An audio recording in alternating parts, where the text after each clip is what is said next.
प्रकृति है तो मानव जीवन है।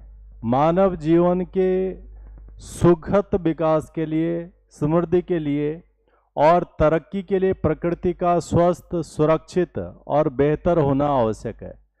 मनुष्य जीवन की शुरुआत से लेकर वर्तमान समय तक मनुष्य के प्रत्येक भाग में प्रकृति का अनिवार्य हिस्सा रहा है और जब जब प्रकृति ने अपना विकराल रूप धारण किया, उसका सबसे पहले असर, सबसे पहले प्रभाव मानव जीवन पर पड़ा है। यही कारण है कि वर्तमान समय में पृथ्वीवासी अपनी इस प्रकृति का संरक्षण, प्रकृति की समृद्धि और प्रकृति की बेहतरी के लिए लगातार प्रयास कर रहे हैं। इसी परिप्रेक्ष्य में हाल ही में 5 जून को पूरे विश्व के द्वारा विश्व पर्यावरण दिवस मनाया गया और चूंकि जो ये पर्यावरण दिवस है ये प्रकृति के साथ में संबंधित है, अर्थात प्रकृति के अंदर जो जीवन के अनमोल रत्न है, जिसमें वन है, नदियां हैं, तालाब हैं, झरने हैं, ये तमाम चीज़ें जीवन को बेहतर बनाने के लिए अनिवार्य हिस्से हैं और ये प्रभावित हो रहे हैं मनुष्य की विभिन्न प्रकार की क्रियाकलापों के द्वारा, गतिविधियों के द्वारा। इन्हीं चीज़ों की जानकारी देने के लिए, जागरूकता फैलाने के लिए मनुष्य को अपनी प्रकृति, अपने चारों ओर के उस पर्यावरण को साथ में जोड़कर बेहतर बनाने के लिए एक तिथि निर्धारित की गई है, जिसको हम विश्व पर्यावरण दिवस के रूप में 5 जून को मनाते हैं। और जब ये 5 जून को विश्व पर्यावरण दिवस पूरा विश्व मना रहा है, तो हमें अपने पर्यावरण से संबंधित चीज़ों के बारे में जानकारी होना आवश्यक है। जिस तरह से पर्यावरण के अंतर्गत मुख्य घटकों में होते हैं हमारे वन, जिनसे हमें जीवन जीने के लिए ऑक्सीजन प्राप्त होती है। साथ ही में जो मनुष्य की विभिन्न गतिविधियों के द्वारा जो सबसे ज़्यादा गैस जो एकत्रित हो जाती है हमारे पर्यावरण में, जिसे हम कार्बन डाइऑक्साइड कहते हैं, उस गैस को हर हाल में अवशोषित किया जाना चाहिए, अन्यथा पूरी पृथ्वी का तापमान बहुत ज़्यादा बढ़ जाएगा। और उसे अवशोषित करने का जो सबसे बड़ा स्रोत इस पृथ्वी पर वह है वन, जंगल। इसीलिए प्रकृति को बेहतर बनाने के लिए, पर्यावरण को बेहतर बनाने के लिए सबसे महत्वपूर्ण घटक है इसमें जंगल, फॉरेस्ट। और इसके परिप्रेक्ष्य में अगर हम बात करें कि वर्तमान परिदृश्य में जो पूरी पृथ्वी का स्थल खंड है, अर्थात पूरे पृथ्वी का जो कुल भूभाग है, उसके 29% भूभाग पर ही स्थल हैं, बाकी 71% भूभाग पर पानी भरा हुआ है, अर्थात विभिन्न महासागर स्थित हैं। तो अगर हम जंगलों की स्थिति देखें कि पृथ्वी के कुल भूभाग के लगभग 31% भाग पर जंगल हैं, लगभग 4 अरब हेक्टेयर भूभाग पर जंगल हैं। जबकि प्रकृति के नियमों के अनुसार, पर्यावरण के प्रावधानों के अनुसार पृथ्वी को स्वस्थ, सुरक्षित होने के लिए अपने कुल भूभाग का 1/3 क्षेत्र पर वनों का होना आवश्यक है। 1/3 हिस्सा, लगभग 33%।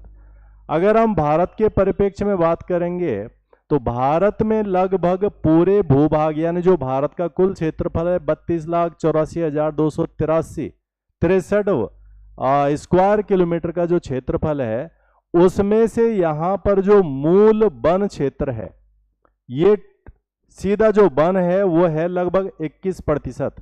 और अगर वन से बाहर के पेड़ों को अगर हम उसमें जोड़ दें, जो हमारे घरों के आसपास में होते हैं, वन की श्रेणी में नहीं आते हैं, तो जो भारत में वन रिपोर्ट प्रकाशित होती है 2023 के हिसाब से, टोटल 25% भूभाग पर वन स्थित हैं भारत के अंदर, जबकि कुल क्षेत्रफल का 33%, यानी अभी भी भारत में लगभग 8% क्षेत्रफल पर वनों का होना आवश्यक है, ताकि पर्यावरण की दृष्टि से हम स्वस्थ, बेहतर और सक्षम रहें।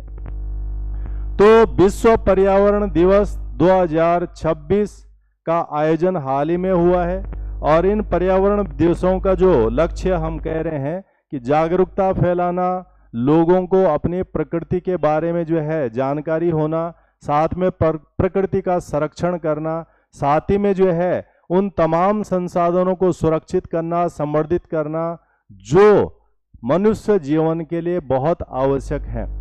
तो जो 5 जून का विश्व पर्यावरण दिवस इस बार जो है मनाया गया, इसमें हम मुख्य रूप से बात करेंगे कि भारत के अंदर क्या था इसका लक्ष्य। तो भारत में इसके लिए एक लक्ष्य था, एक पेड़ मां के नाम। ये जो मुहिम है, ये भारत के प्रधानमंत्री नरेंद्र मोदी के द्वारा जो है इस मुहिम को शुरू किया गया, ताकि हम प्रकृति को अपने मातृत्व के साथ में जोड़ करके उसके संवर्धन के लिए जो है प्रयास कर सकें। भारत एक ऐसा देश है जहां माता के प्रति जो प्रेम भाव होता है, समर्पण होता है, सानिध्य होता है, वो बहुत ज्यादा होता है। और उसी चीज को इंगित करते हुए एक पेड़ मां के नाम इस बार की जो है थीम 2026 के विश्व पर्यावरण दिवस में भारत के द्वारा शुरू की गई है। वैसे ये जो एक पेड़ मां के नाम का जो थीम है, ये विश्व पर्यावरण दिवस 2024 जो था वहां से शुरू हुआ था और इस बार भारत ने उसको आत्मसात किया है। तो ये अभियान जो है पूरे भारत में चलाया गया, कई राज्यों ने इसमें बढ़ चढ़कर हिस्सा लिया और लक्ष्य ये था कि हम ज़्यादा से ज़्यादा जो है वृक्षों को लगाएं। वृक्ष लगाने का तात्पर्य है ज़्यादा से ज़्यादा प्राण वायु ऑक्सीजन का उत्पादन, साथ में जो है हमारे लिए विभिन्न संसाधनों की उपलब्धता, पशुओं के लिए चारा होना, लकड़ी की उपलब्धता होना, वायुमंडल में जो कार्बन डाइऑक्साइड गैस अधिक एकत्रित हो रही है जो पृथ्वी के तापमान को बढ़ाने में भूमिका निभाती है, उसका अवशोषण करना, साथ ही में जो है वन्य जीवों का होना, जैव विविधता का होना, अर्थात विविध प्रकार का स्वरूप जो प्रकृति अपने अंदर निहित रखती है वो वनों के द्वारा ही संभव है। विश्व पर्यावरण दिवस का अगर हम बैकग्राउंड देखें, इतिहास देखें, शुरुआत कहाँ से हुई, तो जैसे हम देखते हैं कि सेकेंड वर्ल्ड वॉर के बाद विश्व में बहुत सारी संस्थाएं बनी। इन संस्थाओं ने मिलकर के पूरे विश्व की कई सामान्य समस्याओं का समाधान करने के लिए कदम उठाए और यही प्रयास जो है सेकेंड वर्ल्ड वॉर के बाद से और अधिक चलते हैं।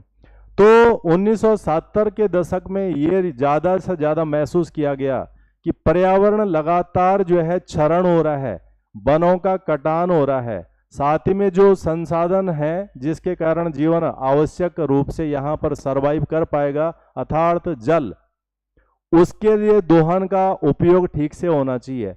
ऐसे तमाम लक्ष्यों को ध्यान में रखते हुए 1972 में हमारी जो सबसे बड़ी संस्था है विश्व की, वो है यूनाइटेड नेशन ऑर्गेनाइजेशन, संयुक्त राष्ट्र संघ।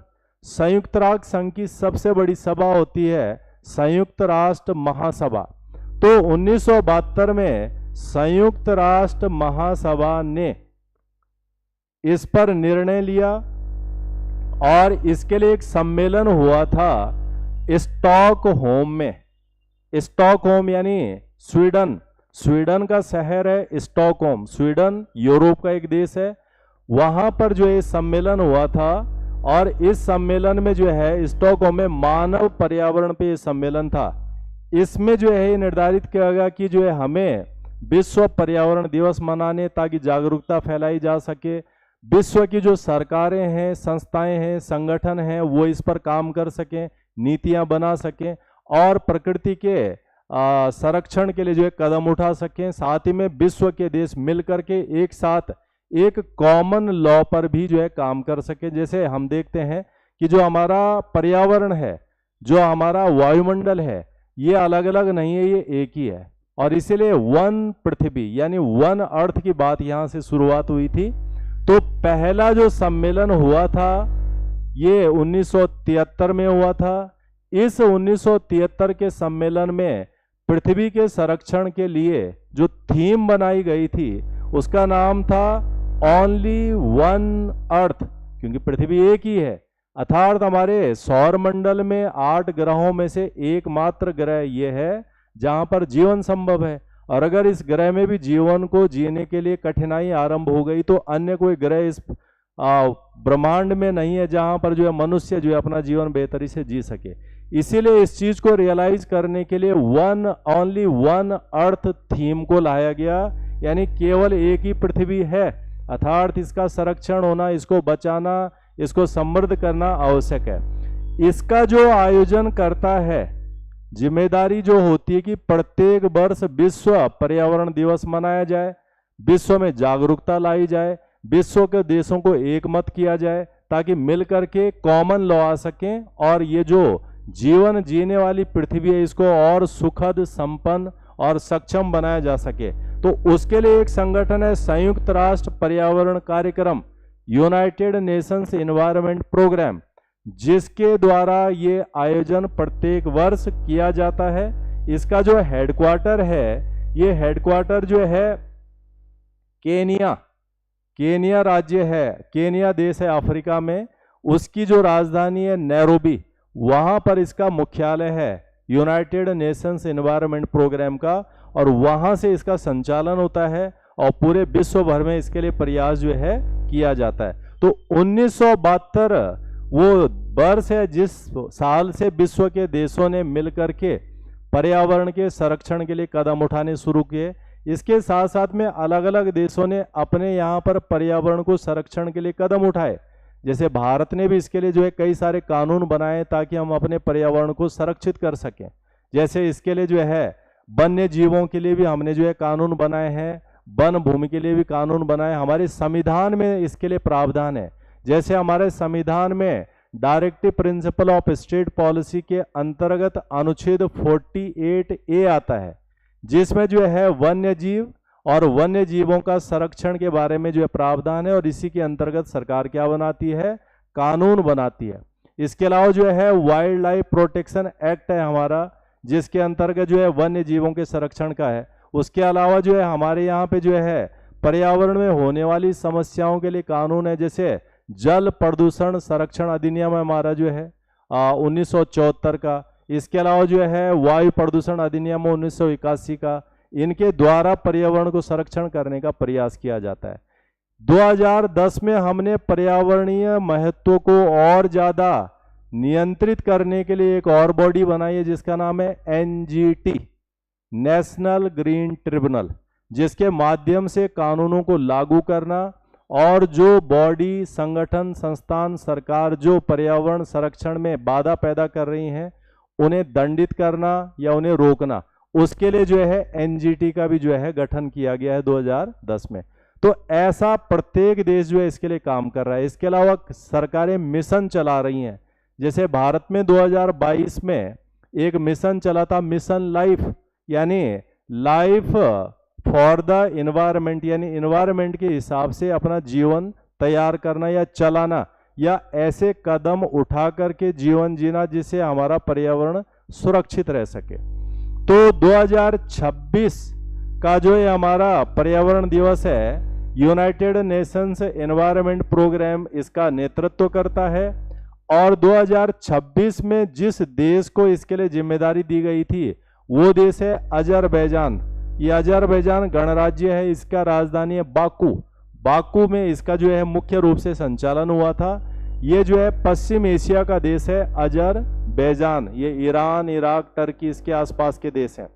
और इस अजरबैजान को क्यों ये जिम्मेदारी 2026 में दी गई थी, उसका रीजन ये है कि पिछले कुछ सालों से अजरबैजान लगातार पर्यावरण संरक्षण के लिए कदम दर कदम बढ़ा करके आगे बढ़ रहा है। 2024 में जो है यहाँ पर सम्मेलन हुए थे, उसके बाद इसने लगातार प्रमुखता से पर्यावरण संरक्षण के लिए कदम चलाए और विश्व को एक करने में भी भूमिका निभाई पर्यावरण के प्रावधानों के अंतर।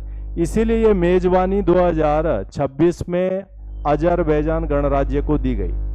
अगर हम 2026 में विश्व पर्यावरण दिवस की थीम देखें कि हमारा लक्ष्य क्या था, हम चाह क्या रहे थे इसमें, तो इस थीम में 3 बातें मुख्य हैं। जैसे प्रकृति से प्रेरित। अब प्रकृति से प्रेरित यानी ऐसे काम करने जिससे प्रकृति, जैसे जो है वनीकरण करना, यानी ज़्यादा से ज़्यादा पेड़ लगाना, ज़्यादा से ज़्यादा पेड़ लगाने के लिए इसमें फोकस था। इसी के अंतर्गत भारत में जो ये थीम एक पेड़ माँ के नाम, इसके अंतर्गत उत्तर प्रदेश राज्य में लगभग 5 करोड़ पेड़ लगाए गए और प्रधानमंत्री मुख्य रूप से उस कार्यक्रम का हिस्सा थे भारत में। तो ऐसे लगभग प्रत्येक राज्य ने पेड़ों को लगाने का कार्य किया था। वनीकरण इसमें मुख्य लक्ष्य था। पारिस्थितिकी तंत्र की बहाली, ये जो हमारा जो है पारिस्थितिकी तंत्र होता है, इकोसिस्टम, हमारे इर्द गिर्द का वो सारा दायरा, उसकी बहाली यानी उसे निर्बाध रूप से संचालित करने के लिए जो है प्रावधान करना। साथ में आर्द्र भूमि का संरक्षण, हमारे यहाँ पे जो है वेटलैंड है, नम भूमियां हैं। नम यानी दलदली भूमि जो पर्यावरणीय दृष्टि से काफी महत्वपूर्ण होती हैं, परंतु लगातार ये घटती जा रही हैं। इन भूमियों का संरक्षण करना, इसीलिए हम क्या बनाते हैं, कहीं पर हम जो है वाइल्ड लाइफ सेंचुरी बना देते हैं, कहीं पर नेशनल पार्क बना देते हैं, कहीं पर जो है उसको हम बायोस्फीयर रिजर्व बना देते हैं, कहीं पर हम उसे वेटलैंड बना देते हैं। तो इन सब का लक्ष्य ये है कि ऐसे तमाम भूभागों को संरक्षित करना जहां से प्रकृति पर्यावरण का संरक्षण ज़्यादा से ज़्यादा हो सके। उसके अलावा जो है जलवायु के लिए, जलवायु में कार्बन डाइऑक्साइड हमारे वायुमंडल में अधिक से अधिक आ रही है। इतनी सारी गाड़ियां चल रही हैं, इतनी सारी फैक्ट्रियां लग रही हैं, इतने सारे ह्यूमन आ रहे हैं, इन तमाम के द्वारा वायुमंडल में कार्बन डाइऑक्साइड का प्रतिशत बढ़ रहा है। सामान्य रूप से कार्बन डाइऑक्साइड चाहिए, जो ऑलरेडी जो है प्रकृति में 0.03% है, परंतु जब ये तमाम चीजें संचालित हो रही हैं, fossils fuel, petrol, diesel, kerosene, लकड़ी, कोयला इस्तेमाल हो रहा है, तो बहुत ज्यादा जो है CO2 की मात्रा वायुमंडल में आ रही है, जिसके कारण इस पृथ्वी का तापमान लगातार बढ़ रहा है, जिसको कहते हैं हम ग्लोबल वार्मिंग, भू-उष्मीकरण, तापमान बढ़ना। अब जो गर्मियां पड़ती हैं वो सामान्य से ज्यादा हो रही हैं। तो इस कार्बन डाइऑक्साइड को क्या करना है, एब्जॉर्ब करना है। हम नहीं कर सकते हैं, प्रकृति कर सकती है। तो हम कर क्या सकते हैं, पेड़ लगा सकते हैं। तो पेड़ जितने लगेंगे कार्बन डाइऑक्साइड उतनी एब्जॉर्ब होगी, वायुमंडल से कार्बन डाइऑक्साइड घटेगी, तो गर्मी जो बढ़ने की चांस है वो कम हो जाएंगे और प्रकृति का वायु तापमान पहले जैसे हो जाएगा। इसके अलावा जो है हमारे भविष्य के लिए, क्योंकि जो पर्यावरण है हमारा, प्रकृति है, जंगल है, नदियां हैं, झरने हैं, तालाब हैं, ये सिर्फ हमारे लिए नहीं है बल्कि आने वाली पीढ़ियों के लिए भी इन्हें उपलब्ध होना चाहिए और इनका संरक्षण और उपयोग हमें ऐसा करना चाहिए कि आने वाली पीढ़ियां भी इनका उपयोग कर सकें। तो भावी पीढ़ियों के लिए भी इनका संरक्षण करना, इसीलिए जो आज की डेट में सरकार लगातार नियम कानून बनाती है कि नदी का उपयोग कैसे होगा, झरनों का उपयोग कैसे होगा, जंगलों का उपयोग कैसे होगा, उन्हें काटने, उनको नुकसान पहुंचाने में बड़े सख्त कानून जो है बने हैं भारत के अलावा विश्व भर में। तो ये 2026 का थीम था। इसके अलावा एक पेड़ माँ के नाम, ये जो अभियान है, जैसे हमने कहा कि 2024 में शुरू हो गया था, जब विश्व पर्यावरण दिवस 2024 में मनाया गया था। हमने, चूंकि भारत इस दिशा में बहुत तेजी से बढ़ रहा है, चूंकि हम विश्व की सबसे बड़ी जनसंख्या वाले देश हैं, तो ये हमारा दायित्व है कि हम उस भूमिका को ज्यादा निभाएं, क्योंकि भविष्य में अगर प्रकृति के कारण विश्व में सबसे ज्यादा लोग मरेंगे तो भारत में मरेंगे, क्योंकि जनसंख्या हमारी सबसे ज्यादा हो चुकी है। और इसलिए भारत लगातार इस लक्ष्य में बढ़ रहा है कि कैसे हम पर्यावरण का संरक्षण करें, कैसे हम प्रकृति को बचाएं, कैसे हम जंगलों को बढ़ाएं। तो उसके लिए जैसे भारत में क्या है, फॉसिल्स फ्यूल का कम से कम उपयोग करें, पेट्रोल, डीजल, केरोसिन, कोयला। तो भारत में सौर अभियान चल रहे हैं, प्रधानमंत्री सौर योजना चल रही है, राज्यों में चल रही है, और विश्व में भारत प्रमुख देशों में आ गया है जहां पर जो है सोलर परियोजनाओं के द्वारा बिजली बनाई जा रही है, अर्थात कोयले का कम उपयोग, CO2 कम निकलेगी। इसके अलावा जो है जल जंगल मिशन चल रहा है भारत में, जिसके द्वारा जो है इनको बचाने का प्रयास हो रहा है। स्वच्छ भारत अभियान चल रहा है भारत में। इसके अलावा जो है ये जो तमाम योजनाएं, इनका लक्ष्य कहीं ना कहीं प्रकृति को बेहतर और सुरक्षित करना है। तो भारत में 2022 में एक योजना प्रधानमंत्री ने गुजरात से आरंभ की है, जिसका नाम है मिशन लाइफ। इस मिशन लाइफ का मतलब है पर्यावरण के लिए जीवन शैली, अर्थात हम अपना जीवन शैली ऐसी बनाएं जिससे हमारा पर्यावरण अच्छा हो, सुरक्षित हो, संवर्धित हो और उसके माध्यम से हमें लाभ हो। क्योंकि पर्यावरण जितना स्वस्थ होगा उतना अधिक लाभ मनुष्य जीवन को मिलेगा। तो इसके अंदर जैसे हमने कहा कि रिड्यूज वेस्ट, यानी जो हम जो है ये वेस्ट पैदा करते हैं, अवशिष्ट पैदा करते हैं, इसे घटाएं। रिड्यूज ई वेस्ट, इलेक्ट्रॉनिक वेस्ट को घटाएं। या एडॉप्ट हेल्दी लाइफ स्टाइल, अच्छा स्वस्थ जीवन शैली शुरू करें। एडॉप्ट सस्टेनेबल फूड सिस्टम, हम जो है जो भोज्य पदार्थ हैं उसको सस्टेनेबल बनाएं, पानी को बचाएं, ऊर्जा को बचाएं और जो है सिंगल यूज प्लास्टिक को त्यागें। जो यूज एंड थ्रो वाला जो कंसेप्ट है जिसके कारण पूरे वायुमंडल में, पूरे जो है लैंड पे जो है प्लास्टिक ही प्लास्टिक हो रहा है, जो इन्वायरमेंट के लिए बहुत ज्यादा नुकसान कर रहे हैं। ये मिशन हमने 2022 में शुरू किया, हमने इसको यहाँ से जोड़ दिया और तब हम प्रकृति को संरक्षित करने के लिए जो ज्यादा प्रयास कर रहे हैं। इसी लक्ष्य के अंतर्गत हम कह रहे हैं कि उत्तर प्रदेश में इस बार 5 करोड़ पेड़ लगाए गए और इस तरह का चलन चलता रहेगा तो हम आने वाले दिनों में जो न्यूनतम आवश्यकता है 33% भूभाग पर जंगल होने चाहिए, वो पूरा कर जाएंगे और हम पृथ्वी के संरक्षण में और भूमिका निभा सकेंगे। प्रकृति आधारित समाधान, नेचर बेस्ड सॉल्यूशन, इसके लिए जो है कुछ संस्थाएं हैं जैसे अंतर्राष्ट्रीय प्राकृतिक संरक्षण संघ है, international union for conservation of nature and natural resources, उसके द्वारा जो है ये चीजें की जा रही हैं। साथ में यूनाइटेड नेशन एनवायरनमेंट असेंबली, संयुक्त राष्ट्र महासभा जो है उसके द्वारा अनुमोदित है। और फिर हम कह रहे हैं पारिस्थितिक तंत्र की सुरक्षा, उसका सतत प्रबंधन, उसका पुनर्स्थापन पर काम करें। तो पर्यावरण अर्थात एक ऐसा आवरण हमारे चारों तरफ जिसके स्वस्थ होने पर हमारा जीवन बेहतर है, जिसके कारण हम संरक्षित हैं और हम अपने जीवन में जितनी आवश्यकताओं को हासिल करना चाहते हैं तरक्की के लिए, वो सभी कुछ हमें प्रकृति ने ही देना है, बशर्ते प्रकृति स्वस्थ रहे। और ये अकेला नहीं हो सकता है। विश्व में जो मौसम परिवर्तन हो रहा है जिसको हम करें क्लाइमेट चेंज, ये प्रकृति में बदलाव का एक बड़ा नमूना है। भारत में जो जीवन है वो हिमालय से निकलने वाली नदियों पर आधारित है, जिनको हम कहते हैं 12मासी नदियां, फिर चाहे गंगा हो, यमुना हो, सरस्वती हो, ब्रह्मपुत्र हो, घाघरा हो, गंडक हो, कोसी हो, सब हिमालय से निकलती हैं। हिमालय से ये इसलिए निकलती हैं कि हिमालय में ग्लेशियर हैं और ग्लेशियर इसलिए वहां पर कि लगातार वहां बर्फबारी होती है और अगर गर्मी ज्यादा पड़ी तो अधिकतर ग्लेशियर पिघल करके खत्म हो जाएंगे।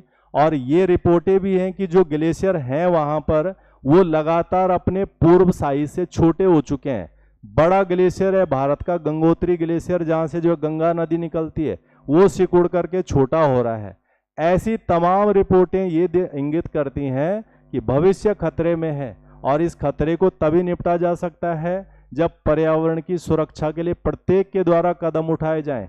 इसलिए भारत सरकार, राज्य सरकारें लगातार इस विषय पर जो है कार्य करती हैं और प्रकृति के संरक्षण के लिए लगातार कदम उठाए जाते हैं। तो विश्व पर्यावरण ये हमारे लिए एक ऐसा दिवस है जो हमें ये बताता है कि हमें अपने जीवन को बेहतर बनाने के लिए अपने इर्द गिर्द के पर्यावरण के संरक्षण में क्या क्या भूमिका निभानी है। गंदगी नहीं फैलानी है, प्लास्टिक नहीं फैलाना है, वेस्टेज नहीं करना है और पानी का दुरुपयोग नहीं करना है, उनका संरक्षण करना है, पेड़ लगाने हैं, पेड़ों के महत्व को विस्तार देना है। ये तमाम चीजें अगर होती रहेंगी तो प्रकृति मानव जीवन जीने के लिए और बेहतर ढंग से उपलब्ध हो सकेगी।